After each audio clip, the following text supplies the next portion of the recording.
Hello everyone, my name is Neha Saini. Welcome to let's study. Yesterday हमने जो discuss किया था, पहले हम उसका एक क्विक रिकैप करते हैं। देखिए, हमने अब हमारा जो चैप्टर चल रहा है वो लिविंग वर्ल्ड चल रहा है। लिविंग वर्ल्ड में हमने अब तक ज़्यादा कुछ डिस्कस नहीं किया है। हमने जो भी डिस्कस किया है थोड़ा सा उसको इंट्रो, ये पूरा ही चैप्टर एक तरीके से इंट्रोडक्टरी चैप्टर है। इसमें हम नेचर के बारे में जानते हुए चलेंगे, डिफरेंट डिफरेंट चीज़ों के बारे में जानते हुए चलेंगे, डिफरेंट डिफरेंट ऑर्गेनिज्म, उनका क्या रोल है नेचर में। सारा ये एक इंट्रोडक्टरी चैप्टर है। देखिए, अभी तक हमने इसमें क्या डिस्कस किया, ओनली लिविंग वर्ल्ड देखा कि लिविंग वर्ल्ड क्या होता है, और लिविंग वर्ल्ड की कैरेक्टरिस्टिक्स को हमने अभी तक डिस्कस किया है। तो लास्ट क्लास में हमने फिनिश कर ली थी अपनी लिविंग वर्ल्ड की कैरेक्टरिस्टिक्स देखिए क्या क्या होती है। जो कैरेक्टरिस्टिक्स थी वे हमारी थी ग्रोथ को माना था, डिफाइनिंग फीचर नहीं माना गया था, क्योंकि उसमें जो नॉन लिविंग होते हैं उनकी भी ग्रोथ को डिस्कस किया गया था कि नॉन लिविंग में भी, यानी नेचर में हर वो चीज़ जो अपना साइज़ बढ़ा रही है, तो समझो उसमें भी जो है नॉन लिविंग चीज़ों में भी जो नॉन लिविंग चीज़ अपना साइज बढ़ा रही है उनमें भी ग्रोथ हो रही है। तो ये एक एक्सेप्शन हो गया था। तो हम डिस्कस कर रहे हैं लिविंग ऑर्गेनिज्म के कैरेक्टरिस्टिक्स, तो इसलिए ग्रोथ को नहीं माना गया था एक डिफाइनिंग फीचर।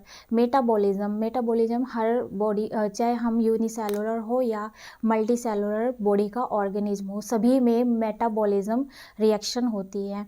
ऐसे ही तीसरा था हमारा सेल ऑर्गेनाइजेशन। हर किसी ऑर्गेनिज्म की जो बॉडी है वो सेल से ही मिलकर बनी हुई है।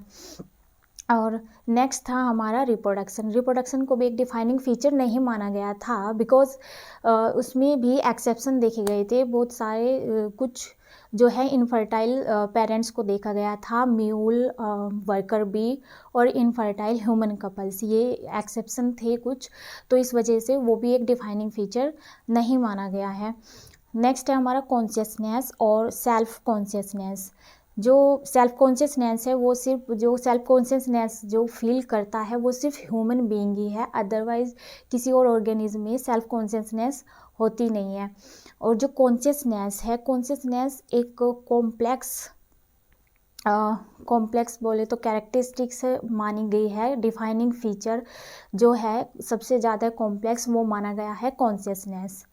हाँ जी, तो ये हमने डिस्कस कर ली थी अपनी कैरेक्टरिस्टिक्स लिविंग ऑर्गेनिज्म की। चलिए आज के टॉपिक की ओर बढ़ते हैं। आज का हमारा टॉपिक है diversity in the living world. देखिए, जो बायोडाइवर्सिटी है वो एक ग्रीक वर्ड से बनी हुई है। जो बायोडाइवर्सिटी है वो क्या है, ग्रीक वर्ड है। बायो शॉर्ट में जो बायो है, बायो का जो मीनिंग है वो लाइफ होता है, डाइवर्सिटी यानी फॉर्म्स, यानी बोले तो हर ऑर्गेनिज्म की डिफरेंट फॉर्म्स जो देखी गई है बायोडाइवर्सिटी में। देखिए, biodiversity is the study of variability in the organism of living world. देखिए क्या है कि जो बायोडाइवर्सिटी है, बायोडाइवर्सिटी हर लिविंग ऑर्गेनिज्म में हम कह सकते हैं, मैंने देखी यहाँ पे पढ़ा, biodiversity is the study of variability in the organism, variability in the organism of living world. Means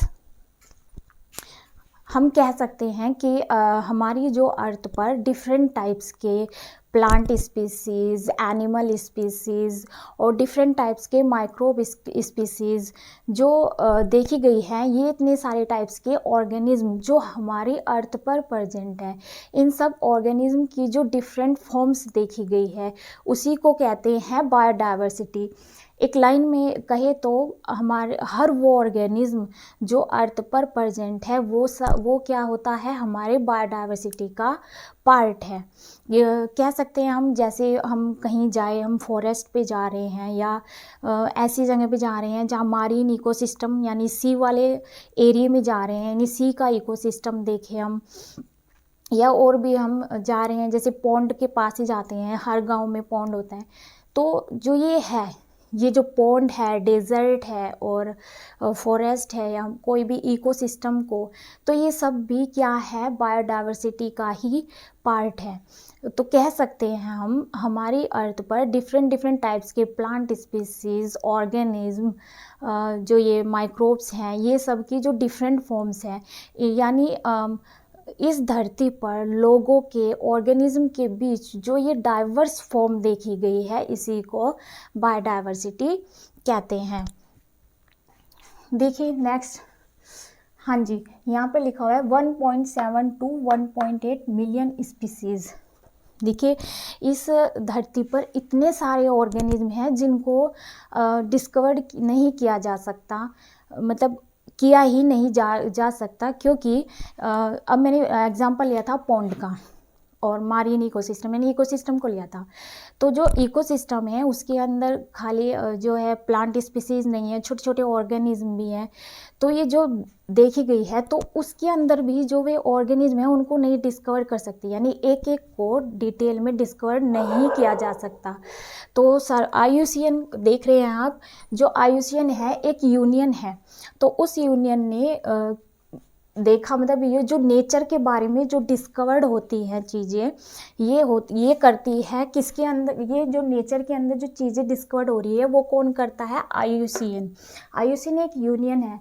तो ये यूनियन क्या कहती है कि बायोडाइवर्सिटी में अब तक 1.7 से 1.8 मिलियन स्पीसीज को ही डिस्कवर्ड किया गया है।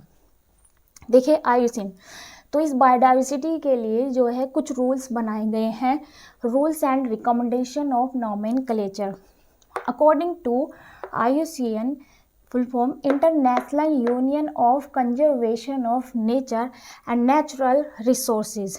देखिए IUCN क्या है, एक यूनियन है। तो ये यूनियन क्या करती है, नेचर पर जितने भी चेंजेस हो रहे हैं हर ऑर्गेनिज्म के बीच में, उनको उनके अंदर जो है एक तरीके से, जैसे घर में कोई बीमार हो जाता है तो उसका इलाज कौन करता है, डॉक्टर। तो नेचर के अंदर जो भी गड़बड़ होती है किसी ऑर्गेनिज्म में, उसको ठीक करने का या उसके ये देखने का कि इस ऑर्गेनिज्म में ये गड़बड़ हुई है तो क्यों हुई है, तो वो सब चीज़ें ये IUCN करता है।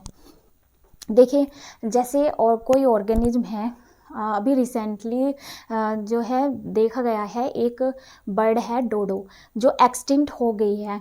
तो उस बर्ड का वो एक्सटिंक्ट क्यों हुई है उसके बारे में, उसकी जो स्पीसीज़ है और भी वो एंडेंजर्ड तो नहीं होने वाली है। तो ये क्या करता है, IUCN एज ए डॉक्टर वहाँ पे जाता है और उस स्पीसीज़ को लेकर आता है, फिर उसको कंजर्व करते हैं और प्रोटेक्ट करके रखा जाता है। अगर तब भी वो स्पीसीज़ सेफ नहीं हो पाती तो फिर उस स्पीसीज़ को ये IUCN क्या घोषित कर देता है कि ये एक एंडेंजर्ड स्पीसीज़ है, मीन्स ये अब सर्वाइव नहीं कर सकती।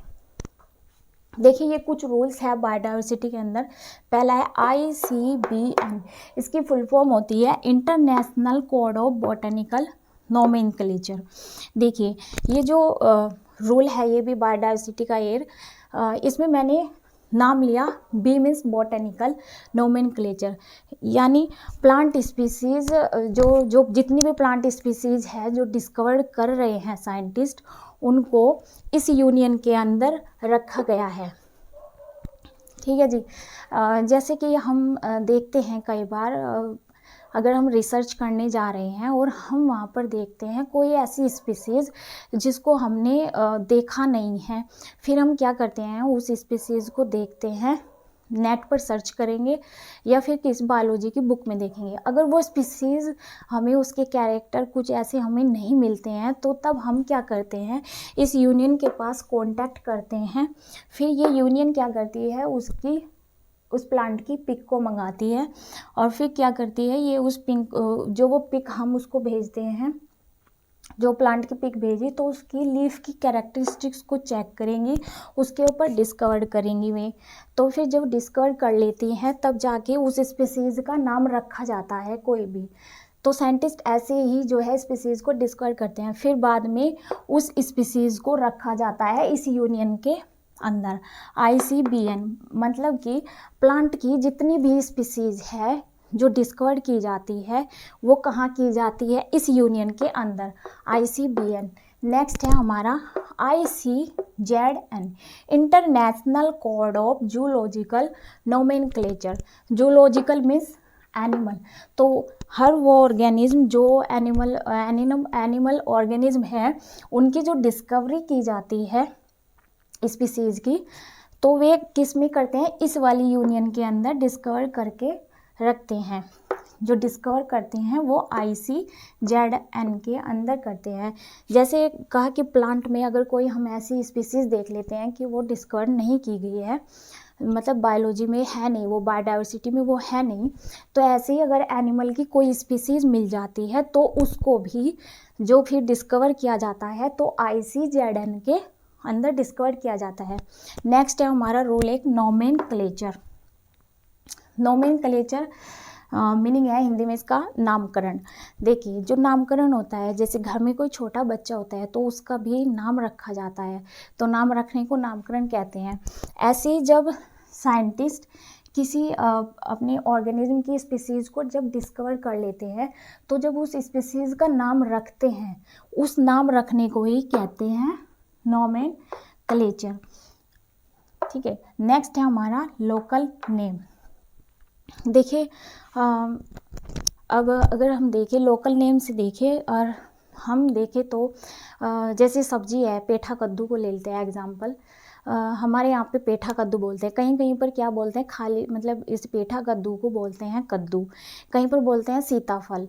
तो जगह जगह पर मतलब अगर प्लेस टू प्लेस, अगर हम किसी स्टेट से दूसरे स्टेट में जा रहे हैं तो इन सब्जी को ले लो या किसी और ऑर्गेनिज्म को ले लो, उसको लोकल नेम से अलग अलग स्टेट में या कंट्री में उस स्पीसीज़ को अलग नाम से पुकारा जाता है। तो फिर इन साइंटिस्ट ने क्या किया, कि एक स्टैंडर्डाइज नाम रख दिया, यानी एक, अब इन बायोलॉजिस्ट ने क्या किया कि इन स्पीसीज़ का, चाहे वो सब्जी हो या कोई एनिमल हो या कोई और अदर ऑर्गेनिज्म हो, तो उनके लिए स्टैंडर्डाइज नाम रख दिया गया है। तो वो जो नाम रखा गया है, अब चाहे हम ब्रिटेन में जाए या इंग्लैंड में जाए या इंडिया में, तो जो स्टेट पे जो चेंज हो रहा है, अगर हम देखें तो वो जो नाम है किसी सब्जी का या किसी ऑर्गेनिज्म का, वो एक ही नाम रहेगा। जैसे सोलेनम मिलोंजिना, जो ये सोलेनम मिलोंजिना है ये ब्रिंजल का साइंटिफिक नाम है। जैसे आलू का जो साइंटिफिक नाम होता है वो है सोलेनम ट्यूबरेशम। ऐसे ही अगर देखें जो बिल्ली का नाम है वो कैनिस फिमिलेरिस। तो ये जो साइंटिफिक नाम रखे गए हैं, ये कैसे रखे गए हैं, इन बायोलॉजिस्ट ने रखे गए हैं स्टैंडर्डाइज नाम करके, कि चाहे हम किसी भी स्टेट में जाए, इन ऑर्गेनिज्म का या किसी भी सब्जी का जो नाम है जो इन्होंने साइंटिस्ट ने रख दिया है वो उसी नाम से बोला जाएगा। नेक्स्ट है आइडेंटिफिकेशन। जो रूल है इसका आइडेंटिफिकेशन। देखिए जो ये स्पीसीज़ का नाम रखा गया है, अगर हम उस स्पीसीज़ को, जैसे कहीं पे जा रहे हैं, हमें सब्ज़ी खरीदनी है, तो हम देखेंगे कि भाई या तो इसकी पिक्चर दिखा के, कोई अनपढ़ है भाई सब्जी वाला, अगर हमें कोई सब्जी लेनी है तो उसकी पिक्चर दिखा सकते हैं। अब वो साइंटिफिक नाम थोड़े जा रहे हैं कि भाई मुझे सोलेनम मिलोंजिना लेना है, तो फिर हम उसको या तो पिक दिखा सकते हैं या उसको बोलेंगे कि भाई क्या, मतलब आइडेंटिफिकेशन में हम कैसे पहचानेंगे, आइडेंटिफिकेशन में दे सकते हैं हम कहेंगे कि भाई गोल पर्पल कलर का होता है, राउंड शेप में होता है, बैंगन लॉन्ग शेप में भी पाया जाता है और उसके ऊपर ग्रीन कलर की टिप होती है। तो हम उसका क्या कर रहे हैं, वो आइडेंटिफिकेशन कर रहे हैं। यानी किसी भी ऑर्गेनिज्म को अगर हम उसके नाम से ही पहचान लेते हैं तो वो उसका क्या कर रहे हैं, हम आइडेंटिफिकेशन कर रहे हैं। तो ये बायोडाइवर्सिटी के कुछ रूल्स हमने देखे। एक रूल्स है बायोडाइवर्सिटी का, बायनोमियल नोमेनक्लेचर। देखिए जो बायनोमियल नोमेनक्लेचर है, बाय मीन्स टू, नोमियन नेम यानी टू नेम।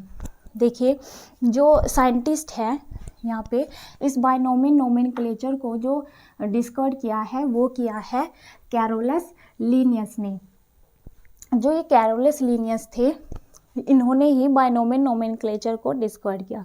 यानी देखिए ये जो बायनोमियल नोमेनक्लेचर है, ये जो ये जो यूनियन थी IUCN, और इसके अंदर जो ये इनके रूप इन्होंने जो रूल्स बनाए हैं कि प्लांट स्पीसीज़ को रखेंगे ICBN के अंदर और प्लांट एनिमल स्पीसीज़ को रखेंगे ICZN के अंदर।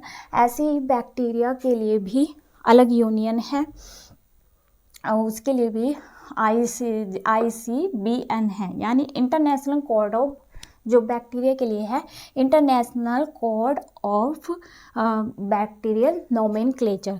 तो डिफरेंट टाइप्स के ऑर्गेनिज्म के लिए जो ये यूनियन बनाए गए हैं, अब इन यूनियन ने जो रूल बनाए गए हैं, जितने भी रूल्स और प्रिंसिपल बनाए गए हैं किसी भी साइंटिफिक किसी भी ऑर्गेनिज्म का साइंटिफिक नाम रखने में, जो भी रूल इन यूनियन ने बनाए हैं, इन यूनियन के बनाए गए रूल को फॉलो करते हैं हर बायोलॉजिस्ट वो जो भी अपनी कोई नई स्पीसीज़ को डिस्कवर करता है तो वो जो रूल फॉलो करता है इन यूनियन के अकॉर्डिंग उस स्पीसीज़ का नाम रखते हैं।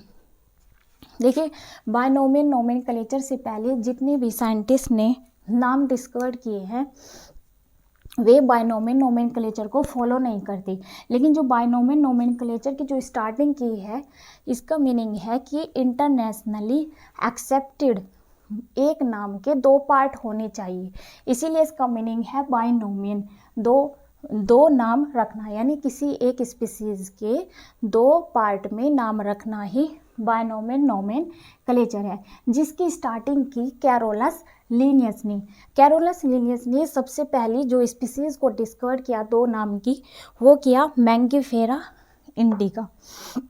देखिए, ये जो मैंगिफेरा इंडिका नाम है ये है मैंगो का साइंटिफिक नेम। जो इन्होंने ये नाम डिस्कवर किया है तो इन्होंने इसके लिए भी कुछ रूल्स बनाए हैं। Binomial nomenclature, universal rules of binomial nomenclature are as follows. तो ये जो रूल्स बनाए गए हैं ये बायनोमियल नोमेनक्लेचर के नाम रखने के लिए बनाए गए हैं। देखिए, जो ये कैरोलस लीनियस थे, इन्होंने क्या रूल रखा, जो फर्स्ट रूल रखा अपने इन स्पीसीज़ का नाम रखने के लिए, किसको रखते हुए ध्यान में, जो इन यूनियन के द्वारा रूल बनाए गए थे।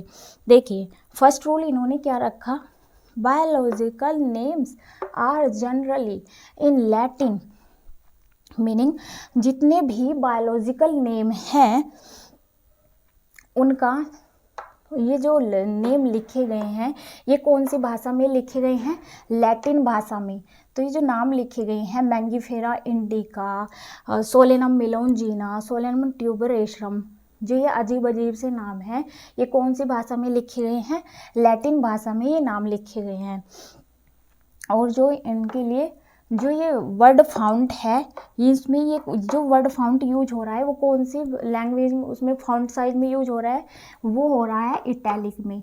देखिए, अगर बुक में प्रिंट ये साइंटिफिक नाम हम देखते हैं तो वे देखते हैं हम इटैलिक में लिखे हुए देखते हैं। अगर हम अपने हाथ से हैंड रिटन लिखते हैं तो इन नाम के नीचे हम ऐसे अंडरलाइन करते हैं। ये रूल्स है बायनोमियल नोमेनक्लेचर का, जो इन्होंने कैरोलस लीनियस ने अपनी स्पीसीज के लिए डिस्कवर किया था, रखा था। फिर नेक्स्ट इन्होंने क्या कहा, first word in a biological name represents the genus while the second word denotes the specific epithet। Meaning है कि जो ये फर्स्ट वर्ड है यानी मैंगिफेरा इंडिका, ये क्या है, इन्होंने कहा कि जो पहला वर्ड है उसको कहते हैं जीनस, जो सेकंड वर्ड है इसको कहते हैं स्पीसीज एपिथेट। एपिथेट का मीनिंग है, देखिए जो एपिथेट है, स्पीसीज़ के बाद अगर कोई और चीज़ ऐड होती है यानी किसी साइंटिस्ट का नाम ऐड होता है तो उसे ही कहते हैं एपिथेट। तो जो पहला वर्ड है इसको बोलते हैं जीनस, जो सेकंड वर्ड है इसको बोलते हैं स्पीसीज़। देखिए, कई बार क्या होता है इन स्पीसीज़ के, अगर मैं इसके बाद में ऐसे लगा दूँ ये LINN, इसका मीनिंग है जो कैरोलस लीनियस साइंटिस्ट थे, इन्होंने अपनी पहली जो स्पीसीज डिस्कवर की है मैंगिफेरा इंडिका, तो ये जो बाद में लिन लगा है ये इसी के नाम का साइंटिस्ट का एब्रिवेशन फॉर्म है।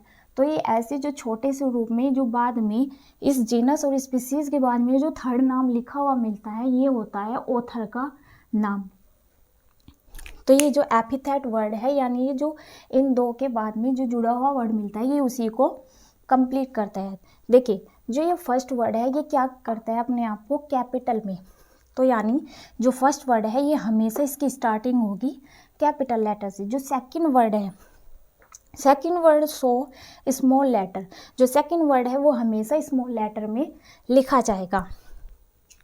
तो इन्होंने ये लिखा है यहाँ पे। अगर ये ज़रूरी नहीं होता कि हर साइंटिफिक जो साइंटिफिक नेम होते हैं कि इनके बाद में ये साइंटिस्ट का नाम आए, अगर आता है तब भी ये साइंटिफिक नेम माना जाएगा, अगर ये नहीं आता है तब भी ये साइंटिफिक नेम माना जाता है। देखिए जो कैरोलस लिनियस थे, इन्होंने ही सबसे पहले इसको तो बायनोमियल नोमेन को सर्च किया था, तो इन्होंने ये जो मैंने लिखा है यहाँ पे 1758 से जो है स्टार्टिंग की थी अपनी इस स्पीसीज़ की। लेकिन ये जो 70 ये तो एक प्लांट स्पीसीज़ का नाम है, तो इन्होंने जो प्लांट अपनी एनिमल स्पीसीज़ जो भी डिस्कवर्ड की है एनिमल स्पीसीज़, वो है अपनी बुक, ये इनकी बुक का नाम है सिस्टेमा नेचुरी फॉर एनिमल्स, यानी एनिमल्स की जितनी भी स्पीसीज़ इन्होंने डिस्कवर्ड की है वो अपनी इस सिस्टेमा नेचुरी बुक में सारी एनिमल स्पीसीज़ का जो नाम डाला है वो इसमें डाला है। और प्लांट स्पीसीज़ जितनी भी डिस्कवर की है 1753 में, उन सब को इन्होंने अपनी इस बुक में प्लांट स्पीसीज़ का नाम डाला है। तो ये इन्होंने अपना बायनोमियल नोमेनक्लेचर दिया। तो बायनोमियल नोमेनक्लेचर भी क्या है, एक बायोडाइवर्सिटी का ही रूल है। आज हमने ये बायोडाइवर्सिटी के रूल्स को देख लिया है।